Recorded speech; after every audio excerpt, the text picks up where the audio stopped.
నమస్కారం. శ్రీ చదివే అల్పజీవి నవలను విని ఆనందిద్దాం. తలుపు తెరిచే ఉంది. ఇందా డబ్బులు. నాకోసమే. మరి మాట్లాడక పోరా. తలుపు నాకోసమే తెరిచి ఉంచింది. కాళ్ళు తేలిపోతున్నాయి. కళ్ళు చెదిరిపోతున్నాయి. గుండెలు ఆగిపోతున్నాయి. అదిగో గుమ్మంలో మనోరమ. తెల్లగా చీర, పచ్చగా రవిక, చల్లగా చూపు, వెచ్చగా నవ్వు, తెల్లగా పచ్చగా చల్లగా వేడిగా. గుమ్మంలో నిల్చొన్న మనోరమ ఎవరికోసం నిల్చొని ఎదురు చూస్తోంది? వారే వస్తున్నారు. సుబ్బయ్య గారు వస్తున్నారు. మీకోసం చూసి కళ్ళు కాయలు కాసిపోయాయండి. అది గది. ఆడదాని మాట అల్లా ఉండాలి. రండి, లోపలికి రండి. రాను మరి, వస్తున్నా. వెనక్కి తిరిగి ఇంట్లోకి దారి తీసింది. నొక్కులు జుత్తులో మల్లెపువ్వులు మందహాసం చేస్తున్నాయి. ఉల్లాసం కలిగిస్తున్నాయి. వెనుకాతలే వెళ్ళాడు. పొడుగ్గా, సన్నగా, ఇరుగ్గా వాకిలి. అటూ ఇటూ గదులు. ఒక్కొక్క గదికి ఒక్కొక్క ద్వారం, ఒక్కొక్క కిటికీ. అటు 10 ద్వారాలు, ఇటు 10 కిటికీలు. గదుల నిండా గదులద్దెకి తీసుకున్న ఆడవాళ్ళు. కొన్ని గదుల్లో ఆడవాళ్ళకి సంబంధించిన కబుర్లు చెప్తున్న, కామంతో చూస్తున్న మగవాళ్ళు. వాకిట్లో ఆరవేసిన చీరలు, జాకెట్లు, రవికలు, బాడీలు, పరికిణీలు, తువ్వాళ్ళు, దుప్పట్లు, గలీబులు, గుడ్డలు ఎన్నెన్నో. ఇంటి నిండా ఆడవాళ్ళు. గడబిడ, గలగల, కలకల, కిలకిల కోలాహలం. ఆడవాళ్ళ కోలాహలం. కిటికీలోంచి, గుమ్మాల నుంచి క్యూరియస్గా చూపులు, కిలకిల నవ్వులు. ఎవరెవరు? మనోరమే. ఆహా! కుడి చేతి వైపు చివరి గది. ఇదే నా గది. లోపలికి రండి. గది లోపల విద్యుత్ దీపం వెలుగుతోంది. వెలుగులో కనబడుతున్నవి పొట్టి మడత మంచం, మంచం మీద మెత్తటి పరుపు మీద తెల్లటి దుప్పటి మీద నల్లటి సిరామచ్చ, నల్లటి మేజాకాళ్ళు, మేజా మీద నీలిగుడ్డ.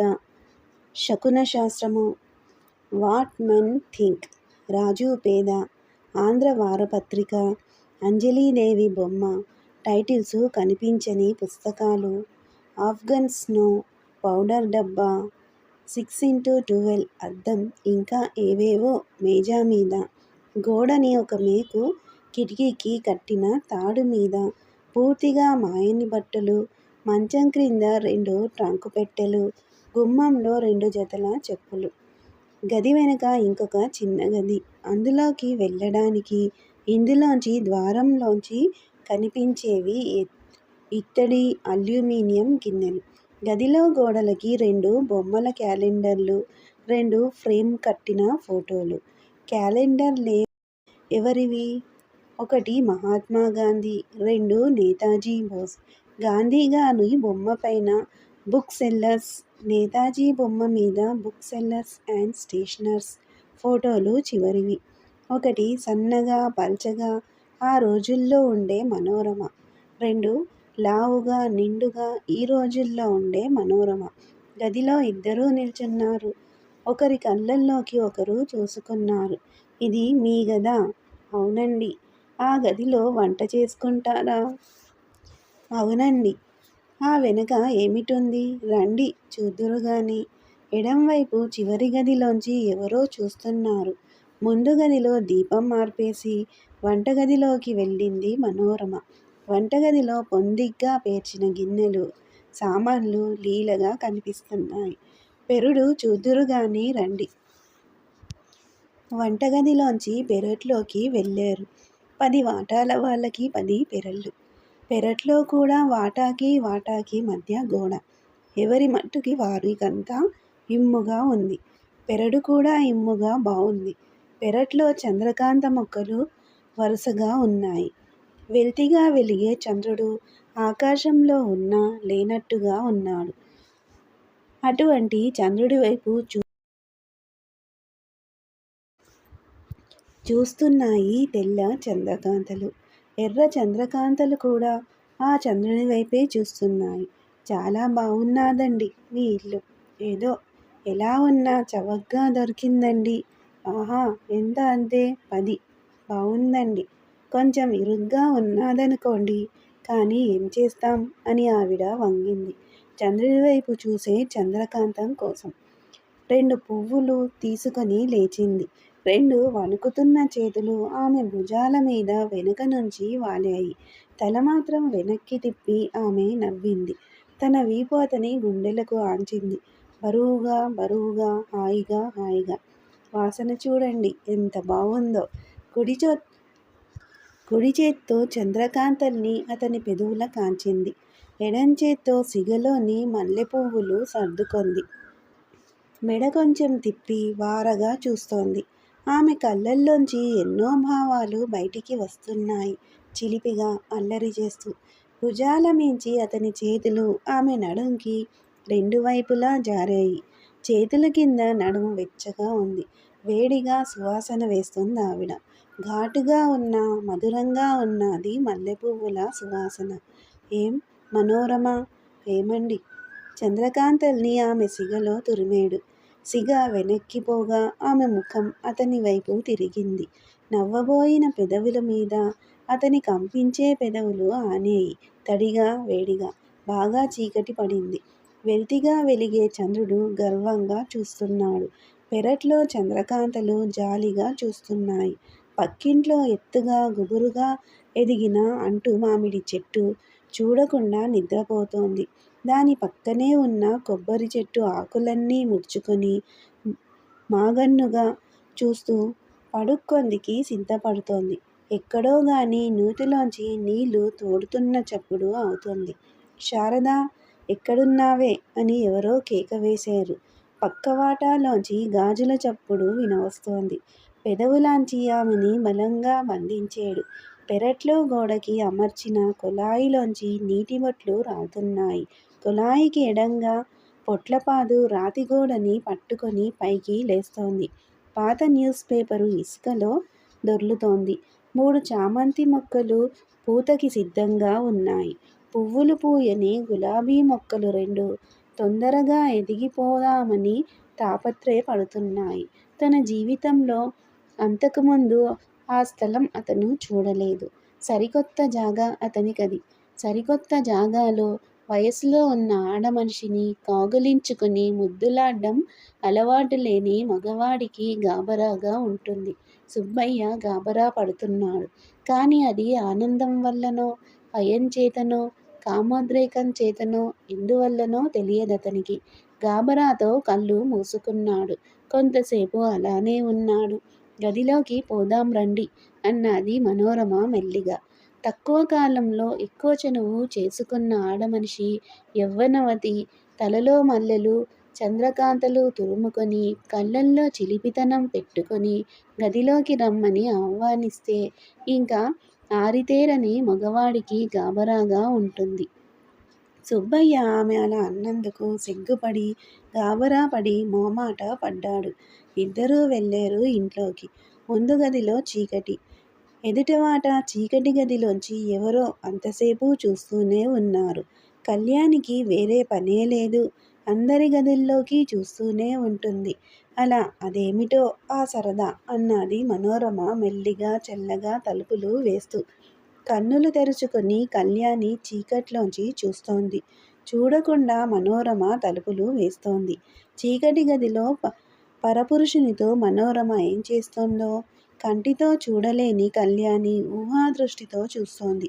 చూడలేక బాధపడుతోంది. ఊహించుకొని సంతోషిస్తోంది. మనోరమ దగ్గరగా వస్తోంది. దగ్గరగా సవ్వడి లేకుండా వస్తోంది. గుండెలు కొట్టుకుంటున్నాయి. జోరు జోరుగా చప్పుడు చేస్తున్నాయి. మనోరమ వచ్చింది. రాగలిగినంత దగ్గరగా వచ్చి వీలైనంత దగ్గరగా అతన్ని లాక్కొంది. మగవాడి మెడ చుట్టూ ఆడదాని గాజుల చేతులు, షర్టు కింద గుండెల్ని వత్తుకుంటూ రవిక తొడుక్కున్న ఎత్తుగుండెలు, సిగరెట్టు కాల్చే పెదవుల్ని నొక్కుతూ సిగరెట్టు కాల్చని మెత్తమెత్తని పెదవులు, మెత్తమెత్తటి పెదవుల వెనుక గట్టిగట్టిగా పళ్ళు, కళ్ళలోకి కళ్ళు, పెదవుల మీద పళ్ళు, మెత్తగా గట్టిగా ఒళ్ళు. ఆవిణ్ణి పట్టుకున్నాడతను. అతన్ని పట్టుకు వేలాడుతోంది ఆమె. తూలిపోతున్నాడు, తూలిపోతున్నాడు. పడిపోతాను కాబోలు. ఇంత బరువుగా ఉందేమిటి? నాకన్నా భారంగా బలంగా ఉందే. నాకన్నా పెద్దది కాబోలు. అబ్బా! నాకు నీరసంగా ఉంది. ఇంత చీకటిగా ఇరుగ్గా ఉందేమిటి ఇక్కడ? ఉక్క ఉక్క, చెమట చెమట.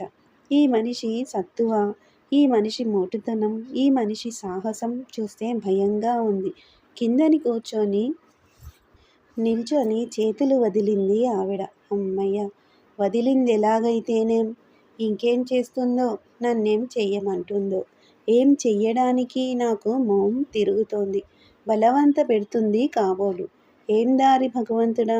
బయటికి పోవాలి. ఎలా పోవడం? ఉక్కపోసేస్తోంది. చెమట, వెధవ చెమట. రుమాలు మర్చిపోయేను. శ్రీరామచంద్ర! ఇప్పుడేం చెయ్యడం? వెర్రి వెధవలా ఇలా నిల్చుండిపోయేనే. నవ్వుతుంది కాబోలు, నవ్వుతుంది కాబోలు. అయ్యయ్యో! తలవంపులు. సిగ్గు సిగ్గు. ఏమండీ సుబ్బయ్యగారు! సుబ్బయ్య గొంతుకలో ఏదో అడ్డుపడింది. ఏమండీ అలా నిల్చుండిపోయారేం? పిలిస్తే పలకరు. నా మీద కోపం వచ్చిందా? అబ్బే అబ్బే! మరేమలా ఉన్నారు? ఏమీ లేదు. మామూలుగానే ఉన్నానే. కొంచెం ఇక్కడ. అతని భుజం మీద చెయ్యి వేసింది మనోరమ. అయ్యయ్యో!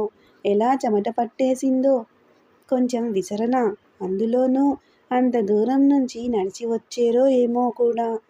ఎంతగా అలశారో ఏమో. ఇంటికి వస్తే కాఫీ అన్నా ఇవ్వకుండా నేను అంటూ లైటు వేసింది మనోరమ. అతని నుదుటి నుంచి స్వేద బిందువులు రాలుతున్నాయి. సుబ్బయ్యకి ఎందుకోగాని ఎంతో చిన్నతనం అనిపించింది. ముఖం దించుకుని నిల్చుండిపోయాడు. విసనకర్ర తీసుకువచ్చింది మనోరమ. ముందు మీరలా మంచం మీద కూర్చోండి. కూర్చున్నాడు. అతనికి విసురుతూనే వీవన అతని చేతికి అందించి, ఇదలా తీసుకు విసురుకోండి. ఈ లోపున 5 నిమిషాల్లో కాఫీ తెస్తా అన్నాది. వద్దొద్దు, కాఫీ అక్కర్లేదండి. మీరెప్పుడూ అలానే అంటారు అన్నది మనోరమ నవ్వి. అతని ముఖం మీదికి వంగి అతని బుగ్గని తాకి స్టవ్ వెలిగించిన 15 నిమిషాల్లో కాఫీ తయారైంది. సుబ్బయ్య తలలో ఆలోచనలు అర్థం లేకుండా పరిగెడుతున్నాయి. ఎందుకు వచ్చాను? ఏం చేస్తున్నాను? చేతకాని వాజమ్మలా కూర్చున్నాను. ఎవరీవిడ? నా భాగ్యదేవత. అవునా? అయితే ఏలా ఇంత భయము స్వామి? ఇక్కడ నేనిలా మంచం మీద కూర్చోవడం అబద్ధమా నిజమా? పరుపు మెత్తగా ఉంది. మనోరమ బరువుగా ఉంది. ఆడమనిషి అంత బరువుగా ఉండకూడదు. తలుపులు వేసే ఉన్నాయి. కళ్యాణి చూస్తోంది. కళ్యాణి బరువెంత? తలుపులు వేసుకు కూర్చుంటే అంతా ఏమనుకుంటారో ఏమో. కొంపదీసి నేనేం తప్పు పని చేద్దామని రాలేదే. పచ్చి అబద్ధం. మాట్లాడడానికి వచ్చాను. మనసిచ్చి మాట్లాడేది మనోరమ ఒక్కర్తే. అందుచే నా కష్టసుఖాలు చెప్పుకుందామని వచ్చాను. ఈ రోజుతో గౌరయ్య బాధ తీరిందని చెప్దామని వచ్చాను. మనోరమ, ఇదిగోనండి కాఫీ. థాంక్స్. కానీ మనోరమ, గౌరయ్య బాధ వదిలింది. ఓహో, నిన్న రాత్రి చెప్పేరు. ఆ గౌరయ్యేనా? తను కూడా మంచం మీద కూర్చుంటూ అడిగింది. ఆ, వాడే. వాడితో దమ్మిడీ ఇవ్వనని చెప్పేశాను. అబద్ధం. నువ్వు వాడితో చెప్పలేదు. పోతురాజుతో చెప్పావు. అందుకైనా భయపడ్డావు. పోతన్న లేకపోతే చెప్పలేకపోయేవాడివి. మంచి పని చేశారండి. భేషుగ్గా ఉంది. అతను కాఫీ తాగాడు. ఆమె కాఫీ తాగింది. 2 గ్లాసులు మంచం కిందికి పోయాయి. 2 మనుష్యులు మంచం మీద కూర్చునే ఉన్నారు. వీవెనతో అతనికి విసురుతోంది. తనకి విసురుకుంటోంది. అతని చెమట ఆరింది. అతని గాబరా తగ్గింది. మనోరమ, నా మీద నీకెందుకింత అభిమానం? నాయందు మీకెందుకింత అభిమానమో ముందు మీరు చెప్పండి అని ఆవిడ నవ్వింది. విద్యుద్దీపం వెలుగులో తెల్లగా మెరుస్తోంది. తెల్లగా నవ్వుతోంది. బుగ్గ చిల్లులు మనసు చలింపజేస్తున్నాయి. కట్టుకున్న తెల్లచీర ఇంకా తెల్లగా ఉండి పచ్చ రవిక దగ్గర సిగ్గుపడి పక్కకి తప్పుకుంది. పచ్చగా, ఎత్తుగా, పచ్చగా, పచ్చగా, కళ్ళకి పచ్చగా. మనోరమ, ఏమండి? ఎంత హాయిగా, ఎంత హాయిగా. ఆడదాని మాట ఎంత హాయిగా. ఆడదాని వళ్ళు ఎంత హాయిగా. ఆడదాని వాసన ఎంత హాయిగా. ఆడదాని చీర ఎంత హాయిగా పచ్చగా పచ్చగా చెంపలకి వెచ్చగా వెచ్చగా. ఆవిడ్ని దగ్గరకు తీసుకున్నాడు. ఇంటికి వెళ్ళేటప్పుడు కొంత దూరం ఆమె కూడా వచ్చింది. వెన్నెల వెన్నెల, పుచ్చపువ్వులా వెన్నెల. చేతుల్లో చెయ్యి చెయ్యి కలిపిన మనోరమ. మృదువుగా హాయిగా వెన్నెల్లో చల్లటి గాలి హాయ్ హాయ్. స్వర్గం స్వర్గం స్వర్గంలా ఉంది. ఇంకేం కావాలి నాకు? విడిపోయే ముందు రేపు సాయంకాలం తప్పకుండా వస్తారుగా అన్నది మనోరమ. రాకుండా ఉండగలననుకున్నావా? ఏమో అన్నదామె కొంటెగా. చేతిలో ఉన్న చేతిని గట్టిగా నొక్కాడు. హాస్యానికేం గాని రేపు సాయంకాలం రావడం మర్చిపోకండేం. మీతో ఓ ముఖ్య విషయం మాట్లాడాలి అన్నది మనోరమ కొంచెం సీరియస్గా. సుబ్బయ్యకి చలివేసినట్లు అయింది. ఒక్క క్షణం ఆగాక అన్నాడు. మర్చిపోను, వస్తాన్లే. రాత్రి 10 గంటలయింది. మనోరమ తెల్లచీర పచ్చరవిక వెన్నెల్లో వెనక్కి వెనక్కి పోయేయి. సుబ్బయ్య ముందు ముందుకి పోతున్నాడు. ముఖ్య విషయం ముఖ్య విషయం. పెళ్లి చేసుకోమంటుందా? కళ్యాణి చూసింది. ఎంతోమంది చూశారు. ఇతనే ఇతనే ఇతనే మా మనోరమని చీకటి గదిలోకి తీసుకుపోయాడు. రక్షించు భగవంతుడా. మొన్నగాక మొన్న చూశాను. నిన్నగాక నిన్న మాట్లాడాను. ఇప్పుడే ఇవాళే నిన్ననే ఒప్పుకొన్నది. ఎటువంటి క్యారెక్టర్ ఈమెది? ముఖ్య విషయం ముఖ్య విషయం. డబ్బు డబ్బు డబ్బడుగుతుందేమో. ఈవిడికి నాకు ఉన్న ముఖ్య విషయాలేమిటి? రేపు తప్పక డబ్బిమ్మని అడుగుతుంది. ఇహ రోజూ కనిపించినప్పుడల్లా డబ్బడుగుతుంది కాబోలు. గవరయ్యకి ఇవ్వక్కర్లేదని నేరకపోయి చెప్పాను. వాడికి ఇవ్వనక్కర్లేదు కదా. అందుచేత 500 నాకే ఇవ్వండి అంటుందో ఏమిటో. చచ్చేనన్న మాటే. రేపు మరి వెళ్ళను. రేపు సాయంకాలం మరి వెళ్ళను. మనోరమకి మరి కనిపించను. కనిపించేనంటే పీకేస్తుంది. అయినదేదో అయ్యింది. చాలు చాలు. కానీ మనోరమకి నా ఇల్లు ఎక్కడుందో తెలిసే. తిన్నగా ఇంటికి వచ్చేస్తే ఏం చేసేది? సావిత్రి నన్ను కూడా ఇంట్లోంచి గెంటేస్తుంది. హారి భగవంతుడా, ఏం చేసేది? ఇహ బుద్ధి తెచ్చుకుంటాను. దొంగతనం రంకుతనం చెయ్యొద్దని ఊరికే అన్నారా? గొప్ప పొరపాటైపోయింది. చేతులు కాలేక ఆకులు పట్టుకోవడం. నా సోదంతా చెప్పు కూర్చున్నాను. ఆ మనిషి సంగతేమైనా అడిగేనా? నేను బుద్ధిలేని వెధవని. ఇప్పుడింక చేసేదేమీ లేదు. ఇంటికి పోయి పడుక్కోవడమే. రేపు మాత్రం ఆ వైపుకై వెళ్ళను. ముఖ్య విషయాలట ముఖ్య విషయాలు. వేగిరం ఇంటికి పోతాను. చాలా ఆలస్యం అయినట్టుందే. సావిత్రి ఏమంటుందో ఏమిటో. ఏమనుకున్నా పైకి మాత్రం తేలదు. ఈ పాటికి పడుక్కునుంటారు. బాగా రాత్రయిందే. వీధులన్నీ నిర్జీవంగా ఉన్నాయి. ఈ నవల మీకు నచ్చితే సబ్స్క్రైబ్ చేయండి, షేర్ చేయండి, లైక్ చేయండి, బెల్ ఐకాన్ను ప్రెస్ చేయండి. శ్రీ ఛానల్ ఆడియో నవలను వింటున్నందుకు ధన్యవాదములు.